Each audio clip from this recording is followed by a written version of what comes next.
ഒരു നാണയത്തിൻ്റെ ഇരുവശങ്ങൾ പോലെയാണ് പ്രാർത്ഥനയും പ്രവൃത്തിയും. നല്ല പോലെ പ്രാർത്ഥിക്കുന്ന ഒരു വ്യക്തിക്ക് മാത്രമേ നല്ല പോലെ പ്രവർത്തിക്കാനായിട്ട് സാധിക്കുകയുള്ളൂ. രണ്ടും നമുക്ക് മാറ്റിവെക്കാനായിട്ട് സാധിക്കില്ല. മദർ തെരേസയുടെ ജീവിതത്തിലുണ്ടായ ഒരു സംഭവത്തെക്കുറിച്ച് വായിച്ചത് ഞാൻ ഓർക്കുന്നുണ്ട്. ഒരിക്കൽ മദർ ഇങ്ങനെ ചുറ്റുമുള്ള സിസ്റ്റേഴ്സുമായിട്ടിരുന്ന് സംസാരിക്കുമ്പോൾ അതിലൊരു ആൾ പറഞ്ഞൊരു കാര്യം ഇപ്പോൾ ഞാൻ ഓർക്കുകയാണ്. കാരണം നമുക്കറിയാം മദർ തെരേസ സിസ്റ്റേഴ്സിൻ്റെ ഒരു പ്രത്യേക ക്യാരിസം എന്ന് പറയുന്നത് അവർ 1 മണിക്കൂർ ദിവികാരുണ്യ ആരാധനയുടെ മുമ്പിലിരിക്കും. അതിനുശേഷമാണ് അവർ കൽക്കട്ടയുടെ തെരുവിലിറങ്ങി ആ വലിയൊരു ശുശ്രൂഷയിൽ അവർ ഏർപ്പെടുക.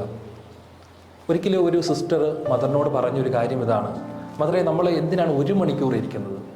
അരമണിക്കൂർ ഇരുന്നാൽ പോരെ. അപ്പം അത്രയും ശുശ്രൂഷ ഈ കൽക്കട്ടയുടെ തെരുവിൽ കിടക്കുന്ന ഈ രോഗികൾക്ക് കിട്ടില്ലേ? മദർ ഇത് കേട്ടപ്പോൾ പെട്ടെന്ന് ഉത്തരം പറഞ്ഞില്ല.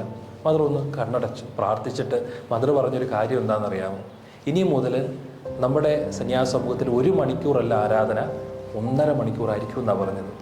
എന്നിട്ട് മദർ പറഞ്ഞൊരു കാര്യമുണ്ട്: നമ്മുടെ സന്യാസ സമൂഹത്തിലേക്ക് പിശാച് പതുക്കെ കയറി തുടങ്ങിയിട്ടുണ്ടെന്നാണ് പറഞ്ഞത്. ഈ വിശുദ്ധരുടെ ജീവിതത്തിലൊക്കെ അവർക്ക് വലിയൊരു ബോധ്യമുണ്ടായിരുന്നു. പ്രാർത്ഥനയിൽ മാത്രമേ അവർക്ക് ശക്തി ലഭിക്കുകയുള്ളൂ. അസാധാരണമായ കാര്യങ്ങൾ ചെയ്യാനായിട്ടുള്ള കൃപ പ്രാർത്ഥനയിൽ നിന്ന് മാത്രമേ ലഭിക്കുകയുള്ളൂ എന്നുള്ള വലിയ ബോധ്യമുണ്ടായിരുന്നു. അത് പ്രത്യേകിച്ച് മദർ തെരേസയുടെ ജീവിതത്തിലൊക്കെ നിറഞ്ഞു നിന്ന വലിയൊരു പുണ്യം അത് തന്നെയാണ്.